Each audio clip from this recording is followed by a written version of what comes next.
think we're ready. Okay, welcome back to the very last session of the event. I guess not welcome back to the last session, but welcome back, and welcome to the last session of the event. This one is intended to be a little bit more forward-looking and maybe a little speculative as well.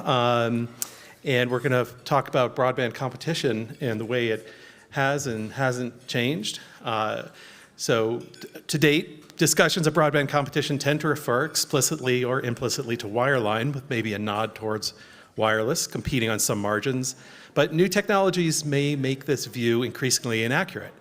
We have 5G home internet services becoming robust competitors to wireline in many areas, low Earth orbit satellites that eliminate latency issues that prevented satellite broadband from being much more than a last resort.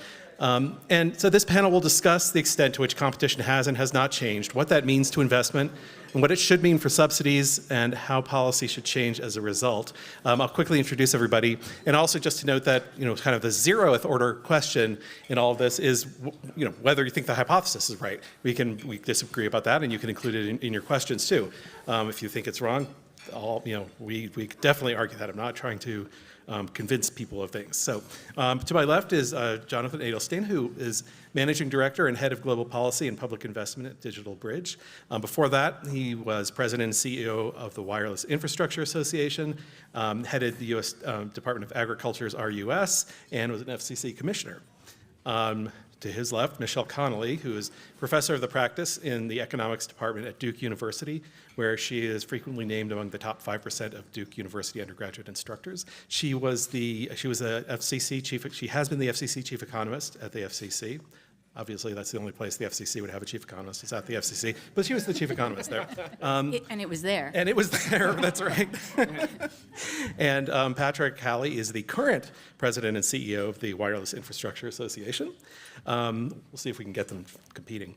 And before that, he was the U.S. Telecom SVP of Policy and Advocacy and General Counsel, and partner at Wilkinson Barker Knauer, and has served at the FCC in lots of roles. Then we have Lisa Scalpone, who's head of country development for Project Kuiper at Amazon. And prior to that, she was VP and general manager at Viasat, where she was responsible for Viasat's satellite business in the US, Brazil, and Latin America. And then finally, we have Christopher Yu, who is the John H. Chestnut Professor of Law, Communication, and Computer and Information Science, and the founding director of the Center for Technology, Innovation, and Competition at the University of Pennsylvania Carey Law School. And I have to say, whenever I'm moderating a panel with Christopher on it, I'm always just a little bit sad, because if I was a panelist, that would mean I was not the last person introduced. And that's rare, but I feel for you when that happens.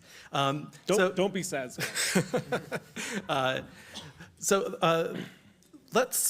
Let's start with Patrick, Lisa, and Jonathan, who we're actually dealing with all of these new technologies and older technologies. So what is your sense of where new broadband technologies are? Are they already making a difference in the market?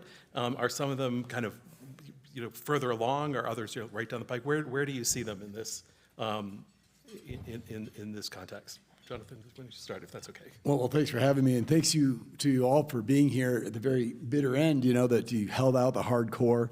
And it's great to be here with my successor at WIA. Actually, some people noticed the resemblance between Patrick and Roger Sherman, and I was surprised when Patrick showed up, because I thought we'd recruited Roger Sherman for the job, and we ended up... Right.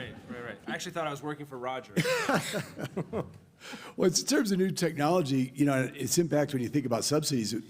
My boss kind of speaking at lunch the other day made me think a lot about the edge, which we've been working on, and the emerging edge infrastructure is really key, and it's affecting broadband markets in profound ways. And one of the ways is the connectivity demands on networks. I mean, we're seeing, the increasing movement of IoT to the edge, 500 million connected devices by 2030. You've got 1.6 million servers that, are basically 10% of the cloud workload is on the edge.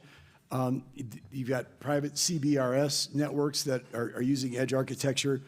Fiber's got to go deeper in the network, but it's really not one technology. It's fiber, wireless, all need to be going back and forth very rapidly at the edge. And what's interesting is there's not really a focus among policymakers or recognition of the need for middle mile connectivity that goes a little deeper in the network. I kind of would describe it as middle mile we usually think of as arteries. I'm talking about more of the middle mile capillaries that go a little bit deeper in the network but aren't really last mile connections. But the last mile connection can be a little bit strangled if they're not getting circulation from them. There's no use for a massive pipe if you have a garden hose connecting it.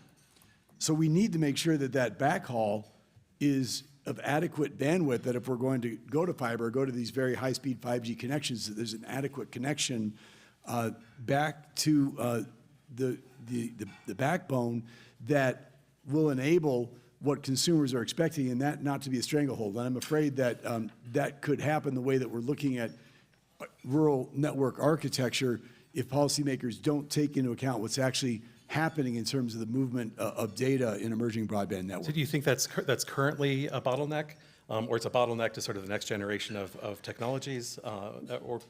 We're seeing it as a current problem. I mean, and it's getting bigger because the edge is really, I think, just beginning to emerge, and as the cloud at the edge essentially becomes where so much of the compute is taking place, it's going to grow. I mean, we're beginning to see a little sclerotic difficulty in terms of the flow of data, but I think it's going to get worse and worse as the demands become greater unless there's adequate investment in those middle mile networks to accommodate increased data flows. Okay. Yeah, Patrick. Sure. So everything he just said is true, and a lot of that edge computing and the cloud infrastructure that Mark Ganzi was talking about yesterday, that is the future. A lot of that's going to be in a lot more capacity in the hands of the consumers and the enterprises out in the network, and that's a really important part of the future. I do want to just start by where we're at today, though, too, which is, you asked, is the competition already here? Mm-hmm. Absolutely. I think David thought he was on this panel for the first 10 minutes of his remarks on the last panel. We tried, we couldn't get him. Yeah. But he made some good points, and I want to talk a little bit about that, because we hear a lot about, a lack of competition and prices that are too high in the broadband ecosystem. And there is some areas of the country that, of course, don't have broadband, which was what the last panel was about, right? But as a whole, we are wildly successful, in my opinion, as a country in terms of the innovation and competition in the broadband ecosystem. And I think we should, give ourselves a round of applause for that. I mean, there are 3 or 4 wireless, 4G LTE providers to 99+% of the population. Maybe there's a reason that some folks have talked about a preference for fiber over wireless, because wireless is already doing it. And we've got a lot of wireless competition and a lot of wireless infrastructure out there that's been built. Not everywhere, and there's still room to focus on wireless as well, including as the last mile solution at the home or enterprise. But so 99% of Americans connected to LTE, multiple providers, 3 or more. Hundreds of millions of Americans getting connected to 5G. I think we're starting to see, in my view, fixed wireless not just as a secondary technology, but as a primary technology for a lot of homes. Almost 1 million ads by just 2 of the nation's largest wireless providers for fixed wireless in the second quarter alone. For the first time in a long time, some of the cable companies actually saw drops in their broadband net ads in a reporting period, whereas the fixed wireless numbers are going very, very high. I saw something today that said, in the past year, U.S. broadband in America, we've added 3.3 million net subscribers, 56% of which were fixed wireless. So this is not to say fixed wireless versus fiber. It's an all of the above, right? And so we have a lot of innovation and deployment going on in the wireless space. Fiber is going like gangbusters too, right? You're seeing a lot of fiber deployment without government subsidy, all right? So when we talk about the investment in the United States, almost $2 trillion since the '96 Act was passed across the entire industry. The U.S. wireless industry is investing $30 million a year, $30 billion, that's a B, not an M, in wireless CapEx. And so there's a substantial amount of investment going on. And so what you're seeing is multiple mobile providers, fixed wireless to the home at a substantial rate, and people are adopting it, right, at much higher rates. And I'm sure you'll talk about satellite.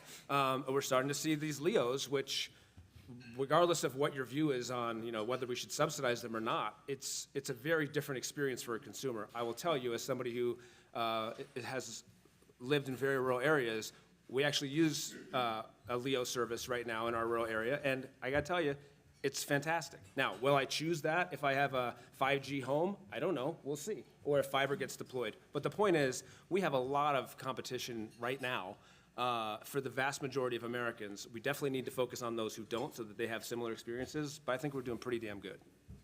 Yeah, Lisa, tell us about Project Kuiper and where it fits in the discussion. Yeah, so I want to echo that some of the nascent technologies that have started out today are fixed wireless, improving on regular old mobile wireless, 5G, and satellite. Those are, and those providers, those technologies have started with, sit a little closer, those technologies have started with the areas that the other wireline folks have not. So the rate of improvement has been rapid. And the thing I would start is this is classic competition theory, right? You see an opening and a need in the market, and maybe you're not very good at first. And if you look back 10 years ago, I think everyone would say, well, fixed wireless and satellite wasn't as good. But if you look at the rate of improvement, and you can say, well, where would they be 3 years from now, or 2 years, or 5 years? You start to say, well, this is something that it can not just be rural, it could be broader than that, it could be an alternative. It may not ever be fiber. But giving consumers that kind of choice and agreeing that competition and understanding there's a rate of rapid improvement are sort of the way that I think that these technologies are making a difference today. So let's talk about Project Kuiper. So Amazon is building a satellite constellation at low Earth orbit, 3,262 satellites.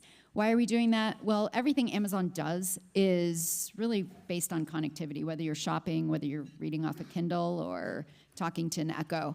But there's a lot of the world that doesn't have the kind of connectivity needed to support that service. So Amazon started looking around and what kind of connectivity could bring broadband to the world at low cost. Affordability is key.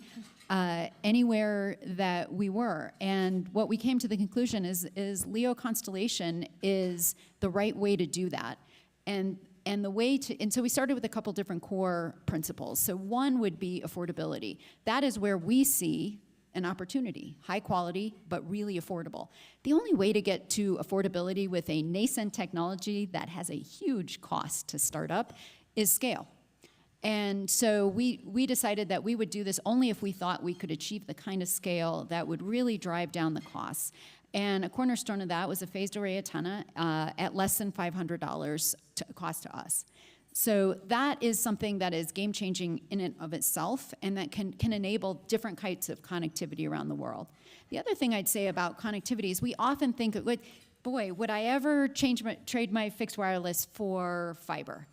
I'm not sure that's the right analysis because we haven't really, let's let these nascent technologies develop. There may be things about wireless technology that are actually better in some ways than wireline technology. It may not be speed or capacity. It may be. But there could, let me give you one of them, and it could be portability, right? Especially in the younger generation that may tend to move around a lot and just wants to be able to bring their broadband wherever they go. That is something that a low-cost, portable LEO antenna terminal can do. So there are other things that are value propositions for connectivity that are left to explore, left to develop. And so one of those is that's what excites us, is the ability to say affordability hasn't really been cracked yet in global connectivity. Neither has all of the different ways you can use connectivity. So that's kind of where I see the initial thought of nascent technologies and how they are starting to make an impact. We already see the impact in rural America. That's not that's not a surprise. It's the new ways. If you look at the rate of improvement over the next couple of years, that I think we have to be careful not to stifle those through inadvertent government policies or other means. So as they say, that's all very practical and well and good, but how does it hold up in theory? And so for that, we'll go to Christopher and Michelle, and both of you have done lots of research in this area, and so how do you think about the current market, and have you thought about how you'll incorporate competition into future research? That's a hard question because I don't know the answer, and if you do, I'll probably just use it. So it's. I hadn't thought about it this way until you posed it that way, so it's a great question. There is a theory that innovation, this is really coming from Armin Alkian, is evolutionary. And evolutionary, this is commonly done, but Armin Alkian really means this in a way that most of us don't. He means, how does evolution really work? Random mutation. He said raw heterogeneity, some of it survives, some of it dies. And he actually believes that if you ask an entrepreneur why they're doing, what you will get is irrelevant at best and misleading at worst. So I don't know if I buy into this, but one of the things that really strikes me is creating room for people who are putting real capital on the table to try with different technologies and to really to do things is one of the hallmarks of the system. When I started teaching, this is when Verizon was creating Fios and AT&T was doing Uverse. And my students asked me, isn't doing another generation of DSL incredibly short-sighted? And I said, we're going to find out. And they put billions of dollars on the table, and the bottom line is the price tag for Uverse was 3 times less. And this is the kind of trade-off that we were hearing talking about yet in the last panel that's very evident. So I was asked to write a 40-year retrospective on communications policy for the 40th anniversary of telecom policy.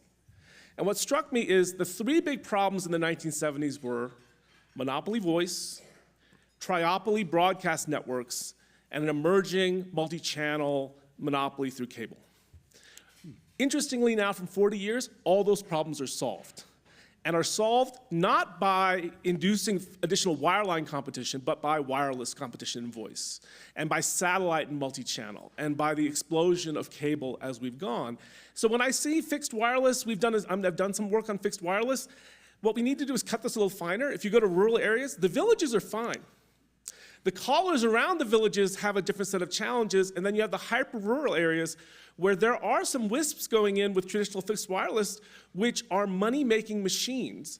They can't even venture capitalists can't even get them to take their money anymore because they are so cash flow positive, they can actually carry themselves.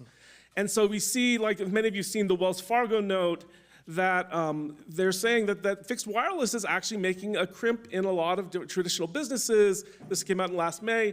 And we forget, and Spectrum is available in rural areas. It's just a very different set of world. Satellite, it's funny, when I used to teach this, I used to make my standard jokes about Iridium. People in this room are old enough to remember this. Remember how slow DBS was to come around? It was coming. But now it's here, and it's a real thing. What I love is, and I remember I went to the Pacific Telecommunications Council in 2014, where they're talking about small island developing states who are never getting a cable. I mean, just those. They talk about fiber in the sky. And in 2014, that was more aspirational than real. I'm cheering for satellite. As Australia said, the last 2% will be satellite. And we as a community would like to do that, even people who are providers, because those are areas, we need to work in areas where no one else wants to serve. And so I don't have an opinion on the FCC's decision. Maybe it'll work, maybe that's right for now. But as we remember the big phones that we used to carry around and all this, this is an evolutionary thing that goes through. The last thing I'll say is I do think about performance and asking people, the bias towards fiber makes me think of Australia's NBN, which is you can actually do the numbers, and they were looking at over $2,000 per home passed, and anyone who does the math knows that's a really, really tough sell. And so falling in love with any one technology is a trap to me, because with the different rural areas, we're gonna have a heterogeneous set, and we should be openly experimental in what we're doing, because in 1970s, we didn't see the technology future, and I would like to say that all of us here are so brilliant and so in the industry that we sold all our Cisco stock before it tanked and all this other things. It's just one of these things that we don't, the beautiful thing about this is we don't ultimately know.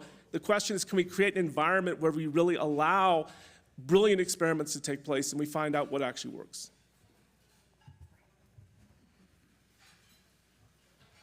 I wish I were an engineer sometimes. So Don apparently thought he was on this panel, and I apparently thought I was in the previous panel. I mean, not literally, but in terms of what I wanted to bring up today. Because I agree, I think it is a very vibrant, very competitive industry. the common discussions are really because of the digital divide and areas that are less well served. Although once we start including satellite and fixed wireless, fixed wireless, those discussions change immediately. But the concern that I have right now is really still about the digital divide. So I think it's a competitive marketplace, and I therefore really don't want to set up systems that are going to hamper that. But the money that's being spent on the digital divide, I very much hope will succeed. It's actually more than Don was saying. When you add up all the different programs and USF and all that, it's closer to $100 billion. And when I hear Evan from the TIA, I feel better about their proposals. But when I've read the proposals on BEAD twice, because I'm a glutton for punishment, and what I see is a lot of backdoor attempts to impose upon the industry things that there isn't an obvious case for market failure in some of these issues. So when I'm speaking about this, there are issues like the ARPA money, where basically people, there's the Treasury ruling that says, well, people can define what is unserved or underserved based on their own criteria. It's not based on the FCC maps. On the BEAD money, they have, when you read this, I got very confused and had to start writing down the number of contingent aspects that were being added to this. And so let me just give a rundown. So, for example, in the objectives of the digital divide, when they're prioritizing where the funding should go to subgrantees, they first off say, okay, if it's fiber, and meets our other requirements, and I'll talk about the other requirements in a second, then that should be the case. If you don't have that, then we're going to you need to put 3/4 of your selection criteria on main BEAD outlay, affordability for the middle class, and fair labor practices. And then only after all those things, you might want to put 1/4 or less of your criteria on speed of deployment. So I think that immediately shows the objectives that are being pushed ahead of other objectives. And then when we're talking about, subgrantees meeting all the other requirements, well, let me run through a little list of this. So one is Buy American, unless, you can ask for a waiver if there are real problems, or it forces your costs to go up by more than 25%. If we think about, so I just did a back of the envelope case, but, there's like, after administrative costs, there's like $42 billion. Let's say half of your costs of deployment are physical costs, physical capital, which is high by some industries, but maybe correct here. Then you're down to $20 billion. And then if you're willing to spend essentially an extra 25% to enforce this Buy American, that's another $5 billion that you're using just to satisfy this one goal. And I would argue that this is kind of a trade issue. I'm kind of surprised that that's not brought up. Similarly, the requirement to use union labor or reach a project labor agreement. That's incredibly time-consuming to do and increasing costs. So in terms of delay, I don't know how many unionized laborers are available to do this deployment, but not only is it a cost issue, but it's a timing issue. So we have trade, we have labor. 3, affordability for middle-class families. That seems like an entry into rate regulation where we haven't had it for middle-class families. And so one can argue if that's appropriate. No data caps or unjust or unreasonable network management practices. This goes back to net neutrality. And then this I thought was quite spectacular, recommending, and the language in the NOFO is actually quite strong, that they recommend waiving existing state laws that restrict government provision of broadband, of certain services, including broadband. And 18 states have laws against this, and the NOFO says we will prioritize if you don't do this, if your plan doesn't discriminate in this fashion, and if you have laws that do prevent this, we would prioritize or view it favorably if you tried to kind of waive them and look around. So these are 5 different policy objectives, which one can argue if they're good or bad, but that puts the objective of actually getting the digital divide done, taken care of, pretty low in the totem pole.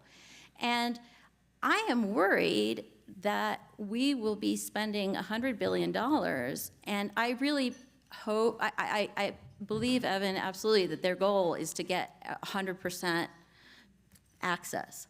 It's a sincere request, but when you're distracting by all these other constraints, I can easily see that not occurring.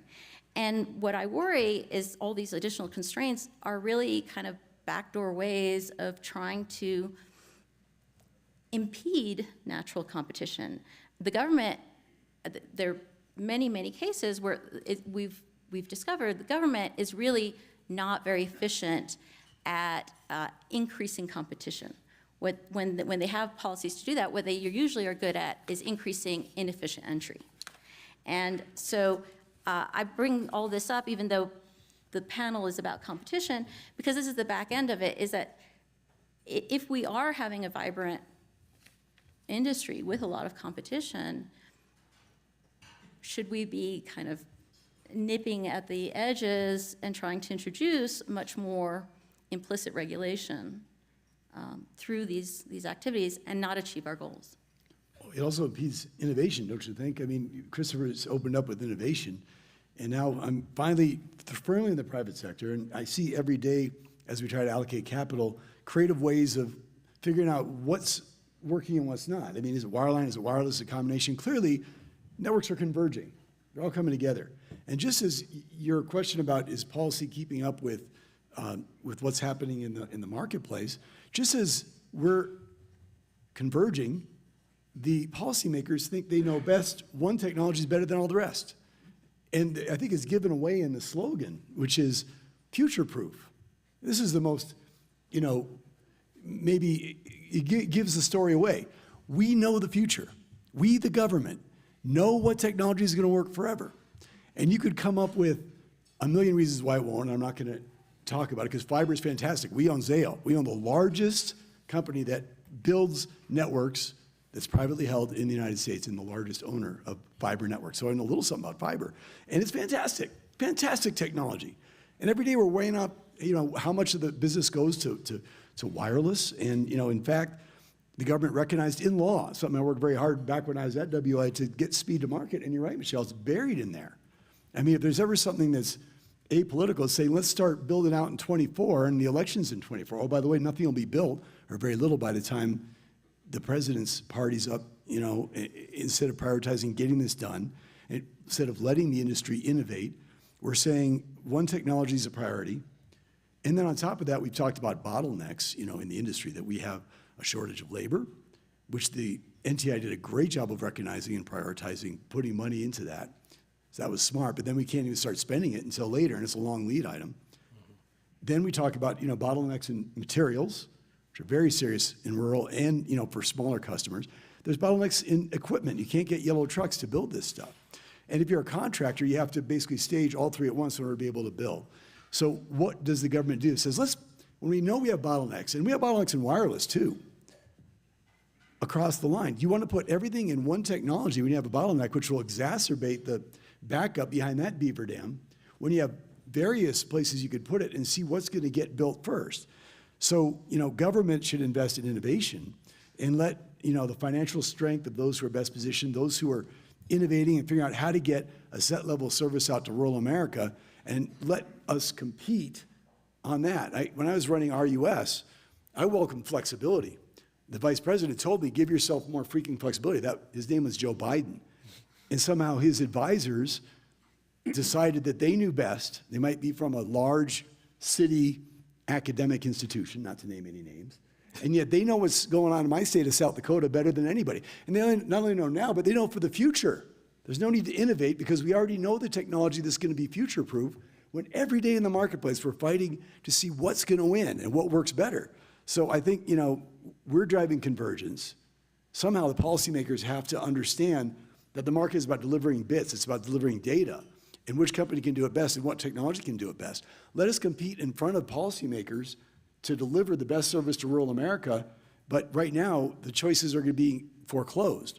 When I was at RUS, I couldn't get the money out the door if I hadn't had wireless. Most of the money we gave out was to fiber to the home, fiber to the ranch, but we gave out some very successful wireless grants, and literally we couldn't have given out all the funds that were given to us if we hadn't done what the Vice President told us to do when Vice President Biden, when the money was going out too slowly for his taste, to give ourselves more freaking flexibility. His words, not mine. That's not PG. That's literally what he said. No malarkey. No malarkey at all. And the same thing's going to happen here. Policymakers are going to find themselves constrained. They're not going to have innovative approaches. Literally, pens went down all across the country when they read that NOPO because the wireless industry said, they don't want us. And we have a lot of business right now, and we have other places we can go besides rural America with the limited capital we have if we have to go through so many hoops, and they clearly don't want us out there. So you think, Can yeah, I go say ahead. one thing about future-proofing? I actually am very concerned about the way the term is used So people who are in industry knows that investments is about matching investments to revenue generation, because you start paying cost of capital from the day you pay it out the door. And if the revenue comes in slowly mismatched, you're gonna lose. And not only that, society loses. It's a waste of resources, tying them up in things we don't need. And so if we're obsessed with future-proofing things, we can actually end up with these mismatches where we're doing things for the future with things that are not, investments that are not creating benefits today. The other thing is we have to be aware that technology changes. So 20 years ago, all academic technologists said the biggest problem is wiring classrooms. And we built a new building, and we could only afford to turn on the Ethernet ports in one classroom because we couldn't afford all the rest. We never turned on the others because we got Wi-Fi. And so, I mean, if we had future-proofed all this stuff in advance, you could make those arguments. In a sense, I think that we have to worry about the time value of money and actually making sure that we're doing this in a way that makes sense. So, having listened to these conversations for the last 2 days and 2 years, one thing that I get a little worried about is it's one technology versus another. Like we're all battling, and it's not, right? Like we all have different technologies and different expertises. Fiber's a wonderful technology. WIA members deploy fiber, including that one to my right. Used to work at WIA, it's not a. It's fixed wireless or else, or it's fiber or else, or it's some hybrid coax fiber combo, or it's mobile or else. It's all of those things, right? And so at the end of the day, let's put aside the subsidy discussion for a second. First and foremost, let's create a regulatory environment that allows innovation and investment and exploration of new technologies. You might do phenomenal, you might not, but you want to be at least in an environment where you have the ability to innovate and try new things where you think it makes sense economically. So we could have a whole discussion on that. It had nothing to do with subsidies, right? Just regulatory environment that enables innovation and exploration of new technology. That's really important. It's flexibility, right? And then on the subsidy side, again, I was interesting listening to that last panel in the state of Colorado. I didn't hear it's going to be only fiber. I heard her say, I have a whole bunch of priorities. I have to get a workforce that's ready and educated enough to build this. I have a digital inclusion and equity issue that I have to solve and adoption. And I have a deployment issue. And some of it will be fiber and some probably won't. And honestly, guys, all the arguing we're doing over the last several months, that's probably what's going to happen in most states. It's going to be a combination of fiber and fixed wireless where it makes sense. Let's just give everybody the flexibility to do what makes sense for them, I think is what we're all saying. But not anything using unlicensed or satellite, right? I didn't make that decision. Mr. Nope. Okay, just to say, one of the things we're talking about, it's the lack of technology neutrality and the impact of picking a winner, right? So the program we're talking about picked a winner, and we can debate the merits of that. Is that the right guess at the future? Is that a risk-averse decision, or is that actually very risky to pick a single winner? But the other thing is okay, so let's say we did go the other way and go towards technology neutrality, as say Ardough's principle was. I think the frustrating thing about the most recent round of funding is that RDOF was a really innovative program, a reverse auction that incented competition and that allowed all technologies in. That's pretty cool. But when you do stuff like that, it's a learning experience. And the most recent funding round appears not to be building on that and saying, hey, here's our lessons learned. Government actually saved money through RDOF. They had to pay out less than they thought, but there were some learning experiences. And one of the learning experiences is where you let all comers in, the absence of really specific rules as to how you're measuring the technology or the deployments can be as harmful as overly restrictive rules. So I think one of the things that we need to use as a learning experience is it's really hard, and I speak also as a company that is building a LEO constellation, it's really hard to deal with the absence of rules. And so sometimes it's easy to say, well, we know what the rules are for fiber or some other technology, and the other one's nascent. But sometimes enabling regulations and just saying, well, here are the standards. Can you meet them? Here's, and making sure there aren't things like, we don't know, if it's unlicensed spectrum's the issue, okay, well, require licensed spectrum, but give a path to licensed spectrum. Make sure your spectrum policy allows for new entrants and is not unduly expensive or hard, and we've looked hard at what the right policy should be. So in terms of, I guess when we make the rules and we argue for technology neutrality, we want a good outcome too, we being the nascent wireless technologies. And if it is a free-for-all, that's not good either. So I think this is a harder process to say, how do we make rules that are fair for both mature technologies and new technologies, when we don't even know what the new technologies may come and what their benefits are. But that, to me, is the policy challenge, is looking at some of the programs before and not just pivoting and saying, no more on technology neutrality, we're going a different direction, but saying, okay, what do we learn when we do technology neutrality? How can we make the policy better? Scott, mainly a challenge to the industry. Yeah. I actually think that the advertising around gig speeds is doing tremendous damage to our public policy. It's become you have to match it because it's been advertised that way. In a world where and that's part of the drive towards fiber. In a world where teleconferencing, video streaming requires 8 to 12 meg per, maybe you get to 50 in a multi-screen household, but the idea you need a gig is what's killing the case for fixed wireless and satellite. In ways, but if you actually study, and people have done this, the way people actually consume and getting technologies that are matched to that, you would actually serve people better. And we should, instead of making the broadband standard a political football, we should make it a data-driven exercise based on what people are actually using and make that adjusting to what people need. I'll tell you right now, the countries in Europe, I've done studies on this, that fell in love with fiber, primarily France and Sweden, have some of the worst rural build-outs in Europe. Countries like Germany and the UK, which have looked at VDSL technologies and all that on the 30 meg standard, which was the one in Europe for the longest time, have by far the best performance. And so when you fall in love with fiber, just realize it doesn't build in rural. I mean, it won't.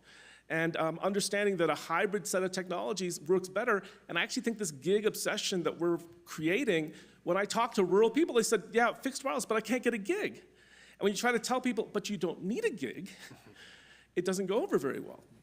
And the symmetrical debate was the most ridiculous thing I've ever heard. I mean, it was 14 to 1 then, it's 14 to 1 now after the pandemic, and yet it was being used as a hammer just to beat a technology down.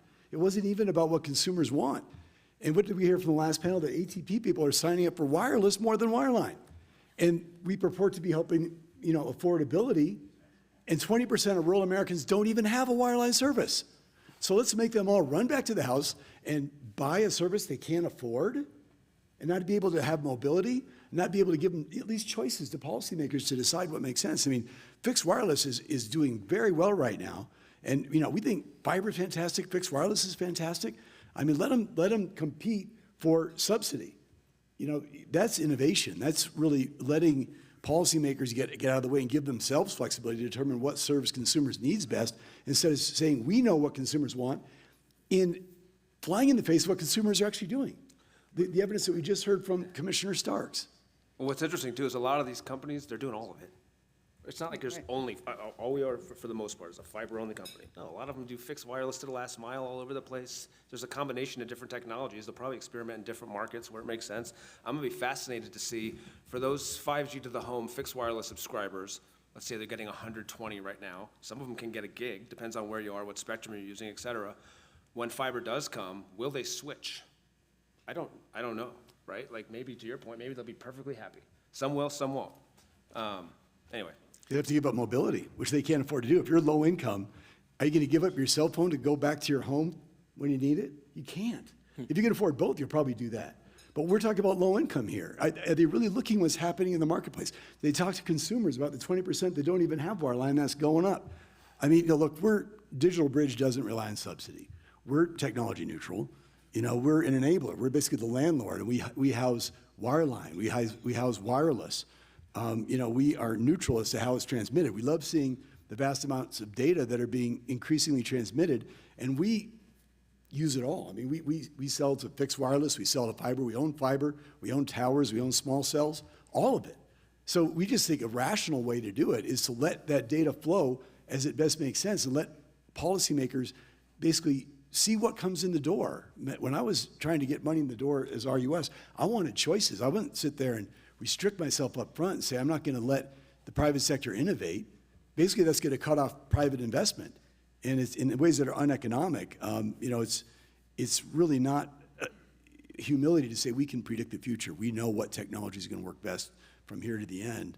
And so I think, in the end, government has a role to try to promote the most bandwidth, but to try to determine it. I'll get off my high horse in a second, but I worked on this on the Hill, and we actually, when I was at WIA, it says technological neutrality in the law. How do you square that legally with saying we explicitly prefer one technology over the other, and we explicitly exclude some? I don't know if that was ever put in court, if that would hold up. I'm a law school dropout, but you could say that maybe that's why it got exempted from judicial review. It's a conspiracy theory, and I'm not a conspiracy theorist, but you got to wonder how you square those two legally, because it doesn't make any sense to me. Well, actually, one of the questions on Slido is, do you think the NTIA is at risk of being charged with going beyond the intent of the law, similar to the recent EPA loss at the Supreme Court? I think that's kind of where you're going. Well, they're exempt from judicial review unless there's malfeasance. I wonder why that was.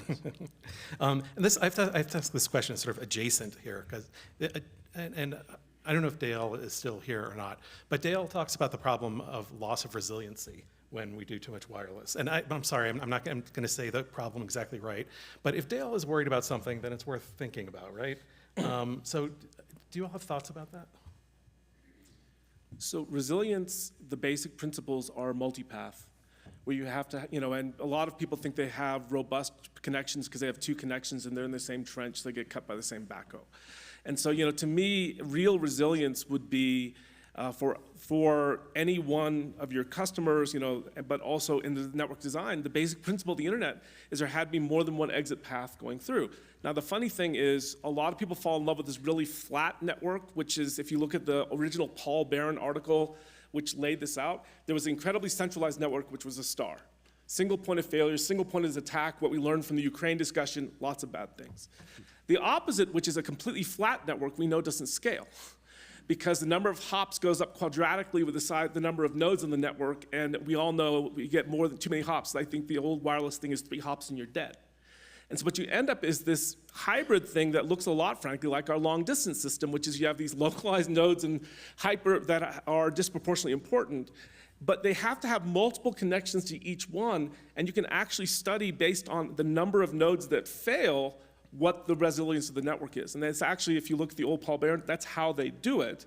But the catch is taking advantage of scale economies, because aggregating traffic actually lets you take advantage of bigger things as well. And it's this huge engineering exercise, but designing for not just efficiency, but for resiliency is actually very, very important. And wireless it's lossy, but on the other hand, it is not as vulnerable as other places. It's really the switching nodes and those things that really you have to worry about. But the beautiful thing about wireless is you can actually do a lot of different forms of connectivity. I always think of during the Arab Spring, when Egypt shut down the internet, people dismantled cell towers and took them across the Red Sea and set them up in the desert to reestablish. And so wireless has its advantages as well. Good point. So what about, this is more of a predicting the future kind of thing, but what does competition, or what would competition really look like in the sense of what margins will companies compete on? So we have the ACP and Lifeline, which means that basically service is essentially free now. So Kuiper can't compete on affordability really in the US because you can't go below zero. And tell me when I'm wrong, of course. You're wrong. Okay, excellent. And we don't necessarily need gigabit speed, so you can't really compete by offering faster speeds. What are the margins? And also, first tell me why I'm wrong, because that's more exciting.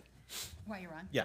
Oh, okay. So, will do. So first of all, ACP I think is funded through 24. If Yeah, it has to be I-ish. renewed or Yeah. it'll disappear. So, whether ACP should be continued to be funded is a really interesting question for us. What are the metrics of success on that program? It is funding way more phones than it is broadband, but I think it can get there on broadband, and I think it's a really cool way to say that our problem is really affordability for the 20% lowest income in the U.S. Let's just go ahead and solve it directly. So it's a really interesting program. Part of the issue, though, is skews rural, right? It doesn't, usually you've got the cities, but it doesn't skew suburban, I'll say that. So what is the right purpose of the ACP? Can we improve on it today? Are there dimensions of value to broadband that, okay, if it's cheap and it's there, game over, right? Anyone with wireline wins. Why would you pick satellite or wireless? And I think that is the challenge. So the great thing about ACP, everyone, is that wireless and satellite are eligible today for fixed broadband to the home, and they have customers who are taking them on. So it's doing good. This is not a hypothetical exercise. So when you have a choice of, say, 200 megabit wireline, 200 megabit satellite, or fixed wireless, then it becomes what other benefits are offered. Maybe one company is a really good company, offers lots of benefits, has educational programs attached to it, delivers a laptop as part of their learning program. It really ups the bar. When you have technology neutrality in that program and you have multiple providers eligible, then you got to find other ways to draw in the customer. And maybe it is something as simple as saying, here are some benefits, programs I can offer to you. Maybe it is actually better service quality. Maybe they like the customer support. But what it does is it encourages competition. So I would not count out anyone when you've got ACP. And I think Christopher has some really interesting case studies as to what the ACP did in terms of uptake in areas with multiple providers. Were there other questions? Well, you were going to say something, and you should, but also I want to hear some of those, Christopher. It's a little unfair to put you on the spot. So but. I love the idea of studying empirically ACP. So there's a wonderful article by Daniel Lyons who actually looks at the empirical literature on universal service.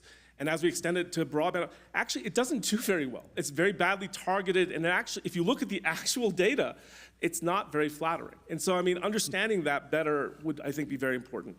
But you asked a great question. What does competition look like? And the interesting thing is, in cities, it's no longer competition about price. As was said earlier, I think David said it, it's video.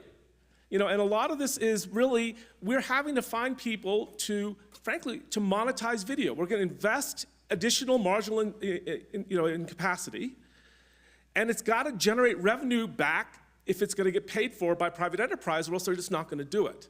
And so in that world, what we see not as a pricing game, the way we saw in the old telephone days, but we see an investment. You're competing by investing.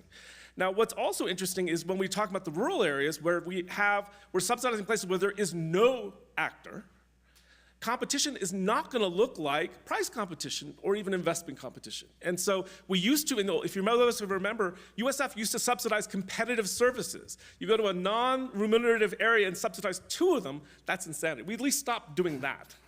But the point is, some of the ideas about price competition limiting would be, I think, in the subsidy grants would be very, very helpful.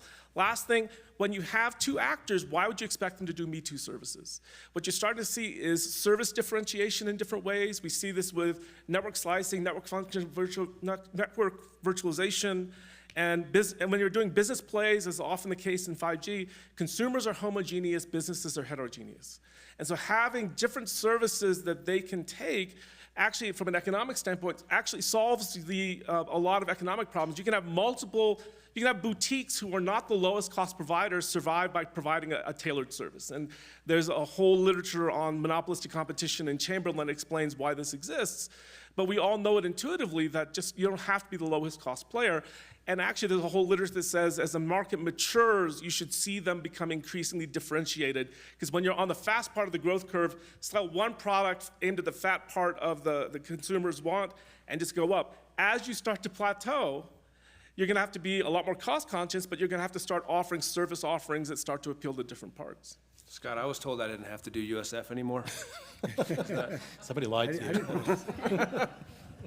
Well, you know, where there's demand and there's a return, there'll be private investment, and you don't need subsidy. So the question about subsidizing competition in rural is one that was a big debate during the run-up to the BEAD program. And now I think it's going to be a debate as states go through and look at whether they want to finance competition, they want to finance overbuilding, and to what extent they do it. I was on the Hill probably 10, 15 times getting beaten up for overbuilding under RUS, and we did everything we could to avoid it. But the way networks work, sometimes you spill over a little bit. But are they going to explicitly take some of this money and overbuild where there's private investment? It's going to deter private investment. Think about fixed wireless access. You know, T-Mobile's doing an amazing job. They have all this rural spectrum, and they're providing service that's like rock solid, very fast, very reliable. And they're doing it in cities, too, where they have excess capacity. And that's competition to wireline, and people are taking it. And somehow when we talked to policymakers about what was happening, they didn't believe it was real, and they didn't actually see that this service was being offered right now in the marketplace. It wasn't theoretical. It wasn't theoretical competition. You'd think competition experts would kind of get that, but they didn't. So now the question is, do we basically subsidize competition in rural areas with limited money? I think it'd be an improper allocation of subsidies to overbuild private investment. You'll see it collapse private investment, and you'll see less net increase in investment than you would if you were to incent private investment, not overbuild, and creating excess capacity. What we saw, sometimes during the last program, particularly through NTIA, was that you would see market basically equilibrium being met. Things would be sold off, there'd be consolidation afterwards, the market right sizes, and if there's to some extent rural doesn't have enough revenue, even on OpEx, to generate multiple players, you're going to see that kind of consolidation happen. And again, a misallocation of resources, a waste of scarce resources. I think it's better for government policy to foster cooperation, co-location, use existing infrastructure. Like the FirstNet bill said that they have to use existing infrastructure to the extent possible. And that's not what this policy says. As a matter of fact, it says sometimes you should, to get a cheaper price, you should overbuild on middle mile when there's certain places where there's no middle mile. I mean, you need to maximize use of existing infrastructure and not crowd out private investment by making uneconomic investments in competitive facilities in rural areas that can't even support one carrier in the marketplace. And to kind of reinforce what you're just saying, in the BEAD program, the NOFO, it says that we want to prioritize unserved, then underserved, and community anchor institutions if they don't get 1 gig, right? But it says if a state has a plan that guarantees that the underserved or the unserved will be met, then you can start thinking about a plan for the underserved and the community anchor institutions, et cetera. But there's nothing about the timing of the disbursements of the funds that would prevent. So what I can see is you could have cases where the overbuilds for certain areas are occurring and going through successfully, and then we realize, in the actual unserved area, whoever won the bid maybe was not successful, couldn't make it, and then we're left with the exact same problem that the unserved aren't being taken care of, and because I think so much of this is allowing, and even it seems almost intentional, trying to increase competition in an area where it's not making much sense. I guess one last question. This is not directly about competition, but it's still interesting. And it's for Lisa, which is how can Starlink and Kuiper provide reliable, low latency service and mitigate the creation of orbital debris in LEO. I mean, I guess not run into stuff would help, but really, I mean, that's 3,300 satellites. How do you coordinate that? How do you do that? It's just a very simple question. It's rocket science. Yeah, so I recognize that 3,300 sounds like a lot, but think of a highway. I mean, yes, if you put cars with no speed limits, with no brakes, and sort of 200 miles an hour and just no steering on the highway, you're going to have issues. But for us, we weren't going to do this unless there was space safety. And dark skies, by the way. We shouldn't be interfering with astronomical observations. So there's, you know, with the type of constellation comes great responsibility. And one of that responsibility is don't cause collisions in space, don't cause problems for folks on the ground. And the way you can do that is propulsion on your satellites, and you've got to have this built in from the start. You can't throw it up there and decide to retrofit it. So for us, our satellites have propulsion. We can safely deorbit them. They can go into decay orbits. And this is fundamental to the way that we have designed the constellation. There is no reason to think that this wouldn't work, and that we take this very seriously as stewards of space. I just want to point out the dark skies issue as well. This is something, again, you need to think of from the start. We don't want 3,300 satellites up there causing issues with astronomers. We're friends to space and the skies, not a problem to them. So again, we've started from the beginning that we will not launch our production satellites without getting assurance on this. So even our very first 2 satellites, which are proto-satellites, proto-flights that go up in a couple months, we've already started building that in. So we're doing a test, an A/B test. One satellite will be a satellite. The other one, we're putting a sunshade on it. And so we need to baseline what one satellite without a sunshade and one with. This is something you do from day one, and then we'll outfit the rest of the fleet in the way that makes sense. So these are not, when you compare, can we get to space safety? Can we make sure our satellites are maneuverable? These are not nearly as hard a problem to solve as getting, gigabit speeds, which we can do, by the way. I don't want anyone to foreclose gigabit speeds from satellite. These are not nearly as hard as operating the network, simply putting propulsion and managing the satellite fleet from the ground to be safe. Hey, Scott, can I say one thing? Yeah. I made a joke about not doing USF. I can't help myself. So when I first met Lisa, I was at the FCC, and that was when we had just defined broadband as 4.1. So you never know what the government might think in terms of what the right answer is at a particular time and what the debate might be 10 years later. But we created, this is in 2011, this thing called the Mobility Fund. That's when we stopped funding 2 competitors via USF, right? That was 2011, we had an order. We still haven't had a mobility fund auction. What are you now, 2022, 11 years later? But then there was the 5G fund, and then there was RDOF Phase 1 and Phase 2. So there's a lot of money going to NTIA. And a broadband fund. Right, and so there's a lot of money going to NTIA right now, focused primarily, I mean, Evan just said it, we have a preference for fiber, it's overt.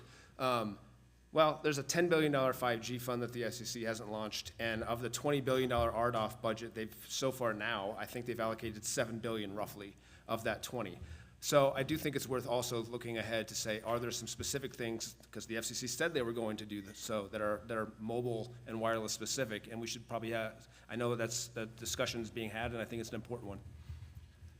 I want to emphasize one thing Lisa said. So the National Science Foundation, for those of you who don't know, is actually creating a spectrum center that's funded at essentially $10 million for 10 years. And one of the biggest issues of that were what they call passive uses, the most important of which was astronomy, because they tend not to get represented in these debates. But it's not just that. Weather, there's certain frequencies they need to detect certain molecules, passive radar. All these uses are not the ones we're normally take place in spectrum debates. And part of it may be shielding, part of it may be as you go over certain locations going dark periodically, so you have certain windows, it's gonna take some doing to make that go. And and the only other comment I'd make about the mobility fund, I wish it wasn't a mobility fund. I wish it, but the pragmatics, and I understand all of that, but we're heading to a world where more technologically neutral. By the way, there's one thing that it struck me. I don't think a single commentator has made any mention of coaxial cable. And the funny thing is, oddly, if you look at the European data, some of the best connectivity happens there, and actually Liberty Global is micro-trenching new coaxial cable. And that's, many people think that that heyday is gone. You know what? If someone wants to put real money behind that, it's a proven technology, let's go. That's a good point. Well, thank you all very much. This was a fun panel. I hope we do it again next year. Got more competition. And that concludes the 2022 TPI Aspen Conference. Thank you, Scott. Thank you, Scott. I want to make sure to acknowledge Jane Creel, who may or may not be in the room, but she actually does everything. And none of this would happen without her. And also Ashley Benjamin, who you may not have seen a lot of because she's been solving every problem that comes up, making sure all the videos were everything. So thank you to Ashley.